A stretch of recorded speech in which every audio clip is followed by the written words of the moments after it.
So, Beatrice, can you tell me what happened here in your apartment the night of October 20th?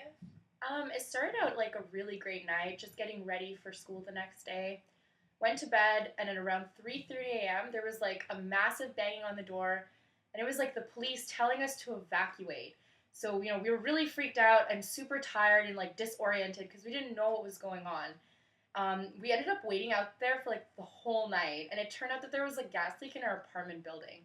The firefighters came, the police came, the ambulance came, and it was like crazy. Like, I'm 19, this is my first apartment, and I just like didn't know what to do. And it didn't help that our landlords weren't there to help us with the situation. So, how long were you outside for?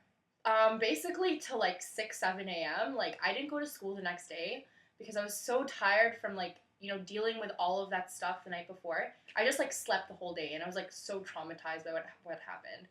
So, did you ever find out how the gas leak was caused? The guy from the gas company that came told us that there was like a faulty pipeline.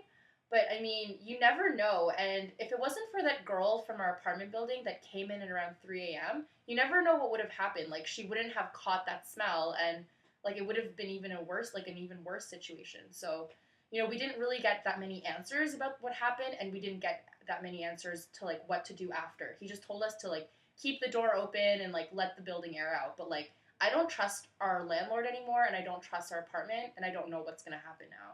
So, was there any lasting damages because of the leak? Yeah, I mean, our landlord just sent us a bill that was like from the gas company charging us for the services that night. There was like $140 hour charge plus like other charges for like physically getting them to come here and all dealing with all that stuff. And it was really irritating. I mean, the police tried to get our landlord to come and like get them to kind of just handle the situation because we're all students in the building. So it's not like we could really do that much, right?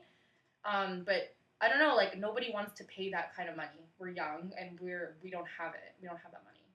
So, you say you can't pay this money. Can you give us an idea of how much the bill actually is that you have to pay? I'm not really sure the exact figures, but it's like $140 an hour, and we were out the whole night. I mean, you could just imagine that racks up a lot.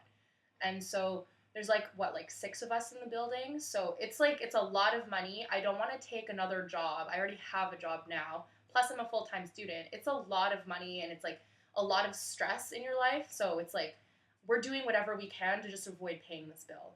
So, are you doing anything with your landlord to resolve the charge? Not really. I mean, we're just working with each other to kind of read the Ontario Tenants Act and looking at like legal loopholes and stuff like that because we don't want to pay anything. Like, it's not our fault. We didn't do anything. So why do we have to pay, right? Mm-hmm. It's like our landlord should have been the ones to kind of made sure all the pipes were working and like making sure everything was just in check. We live in an old building, so it's not our issue to like be checking that stuff. Like, we're good tenants. We keep our apartment clean. We are like really quiet. Like, we pay our bills on time. Like, what more do they want from us, right? Mm-hmm. So, what do you think other young students living in downtown Toronto could learn from your situation? I mean, you make sure that your tenants, first of all, are decent people and they're not trying to scam you for like money. You need to make sure that you know like what you're getting yourself into. Like, renting an apartment in Toronto has a lot of like legal stuff that goes along with it, so you need to know like what your rights are, what you can and can't do, and what you like should be paying and what you shouldn't be paying. The more you know, the more you're protected, and the better like off you'll be. Like, now we're like in this nightmare situation and we don't know what to do. Great, thanks very much.